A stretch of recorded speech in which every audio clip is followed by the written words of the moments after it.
ધોરણ 3 એકમ નંબર 19 વિષય પર્યાવરણ આપણા સાથી, જેમાં સ્વઅધ્યયન પોથી સોલ્યુશન માર્ગદર્શનમાં તમારું સ્વાગત છે.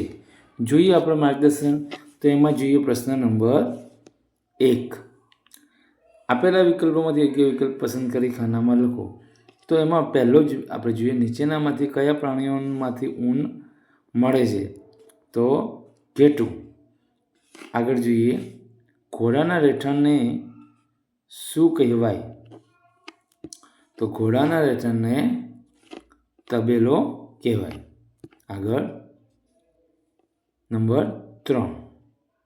નંબર 3ની અંદર વાત કરીએ તો નીચેના પૈકી આપણને કીધું છે પ્રાણી દ્વારા મળતી વસ્તુ કઈ છે? તો એમાં આપણે કહી શકીએ મધ. બરાબર. અનાજ, ગુંદર, તેલ તો ના આવે. ત્યાર પછી આગળ જોઈએ 4 નંબર. પેટે સરકીને ચાલનારું પ્રાણી કયું છે? સાપ. નીચેનામાંથી કયા પ્રાણીને પાળી શકાતું નથી?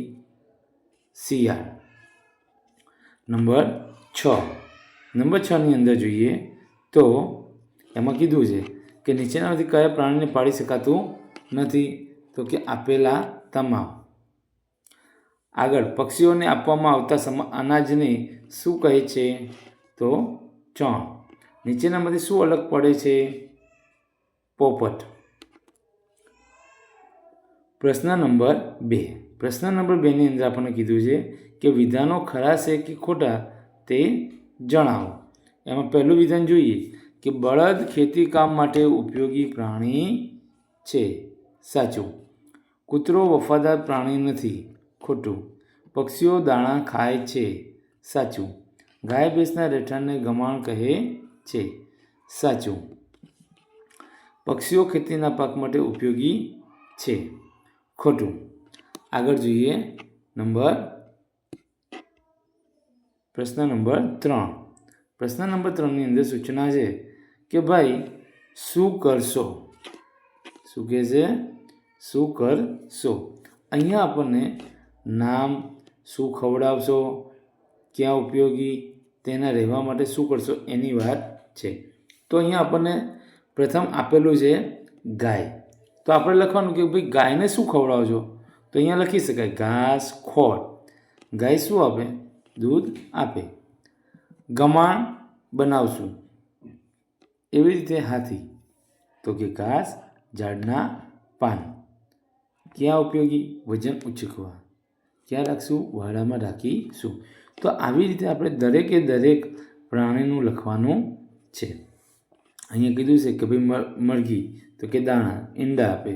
શું બનાવશો? તો કે પાંજરું રાખીશું. આવી રીતે આપણે દરેકે દરેક એકમ જે છે દરેકે દરેક પ્રાણીના નામ સામે એનું લખવાનું રહેશે.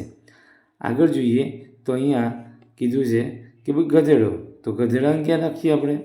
તો લખી શકાય ગધેડું છે એ ઘાસ ખાય અને એનું વજન ઉચકવા માટે ઉપયોગ કરીએ અને એને પણ વાડામાં રાખીશું. એવી રીતે ઘોડો છે અથવા ઊંટ છે, આ બધાનું લખવાનું રહેશે. આગળ જોઈએ પ્રશ્ન નંબર 4. પ્રશ્ન નંબર 4ની અંદર સૂચના છે કે ભાઈ પ્રશ્નોના જવાબ લખો. એમાં પહેલો પ્રશ્ન છે તમારી આસપાસ જોવા મળતા પ્રાણીઓ, પક્ષીઓના નામ લખો. તો આપણે અહીંયા પહેલાં લખ્યા છે પ્રાણીઓ અને ત્યાર પછી લખ્યા પક્ષીઓ. તો પ્રાણીઓમાં જોઈએ ગાય, ભેંસ, બકરી, ઊંટ, ઘોડા, બળદ, કૂતરા, ગધેડા વગેરે. પક્ષીઓની વાત કરીએ તો પોપટ, કબૂતર, ચકલી, કાબર, કાગડો, મોર, મરઘી. હવે જોઈએ પ્રશ્ન નંબર 2. પ્રશ્ન નંબર 2ની અંદર કીધું છે કે તમારા દ્વારા નોંધાયેલા પ્રાણીઓ, પક્ષીઓ પૈકી કોને પાળવામાં આવે છે? તો અહીંયા પ્રાણીઓમાં લખીએ ગાય, ભેંસ, બકરી, બળદ, ઘોડો, કૂતરા. પક્ષીઓમાં લખીએ તો કબૂતર, પોપટ, મરઘી. નંબર 3ની અંદર કહેવામાં આવ્યું છે કે પાલતુ પ્રાણીઓ માટેની કાળજી કેવી રીતે લેવામાં આવે છે? તો એમાં લખી શકાય પાલતુ પ્રાણીઓને સમયસર ખોરાક અને પાણી અપાય છે. જો બીમાર પડે તો તેને સારવાર કરાય છે. નંબર 4, પંખીઘર શા માટે બનાવવામાં આવે છે? પંખીઘર પંખીઓને આશ્રય આપે છે.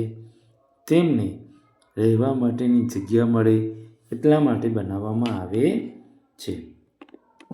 નંબર 5, પંખી પરબ શા માટે બનાવવામાં આવે છે? પંખીઓને સરળતાથી પાણી મળી રહે તે માટે પંખી પરબ બનાવવામાં આવે છે. નંબર 6 ની અંદર ખેતીના પાક અને ફળાઉ વૃક્ષો માટે પંખી કેવી રીતે ઉપયોગી છે? ખેતીના પાક અને ફળાઉ વૃક્ષો પરથી ઈયળો અને જીવજંતુઓ પક્ષી ખાઈ જાય છે. આ રીતે ઉપયોગી થાય છે. પ્રશ્ન નંબર 5. પ્રશ્ન નંબર 5ની અંદર અહીંયા સૂચના છે કે ચિત્રના આધારે અભ્યાસ કરી તેના વિશે માહિતી લખો. હવે અહીંયા જે ચિત્ર છે એ ચિત્ર આપણે જોઈ શકીએ છીએ કે પંખી ઘરનું છે. તો એના વિશે આપણે માહિતી લખવાની છે. એમાં અહીંયાથી લખીએ કે આપેલા ચિત્ર પક્ષી ઘર કે ચબૂતરાનું છે. ચકલી જેવા પક્ષીઓ આ ચબૂતરામાં પોતાના માળા બનાવે તે તેમને ખાવા મળી રહે છે. સાથે નીચેના માળમાં પાણી ભરવામાં આવે છે જે તેમને પીવા માટે ઉપયોગી થાય છે. આગળ જોઈએ તો અહીંયા જે ચિત્ર આપેલું છે એ ચિત્ર શેનું છે? તો અહીંયા એક પાણીનું કુંડું ભરેલું હોય એ પાણીના કુંડા ભરેલાની અંદર પક્ષીઓ અહીંયા આપણે જોઈ શકીએ પક્ષીઓ છે એ સ્નાન કરી રહ્યા છે. તો અહીંયા આપણે એના વિશે લખવું હોય તો એવું લખી શકાય કે આ ચિત્રમાં પંખીઓ પાણી ભરેલા કુંડામાં નાહી રહ્યા છે. ઉનાળાની ઋતુમાં પંખીઓને વધારે પાણીની જરૂર હોય છે. ત્યારે લોકો પોતાના ઘરની આજુબાજુ આવા પાણીના કુંડા મૂકે છે જેથી પક્ષીઓને સરળતાથી પાણી મળી રહે છે. અહીંયા આ એકમનું સ્વાધ્યાય પોથી સોલ્યુશન માર્ગદર્શન પૂર્ણ થાય છે.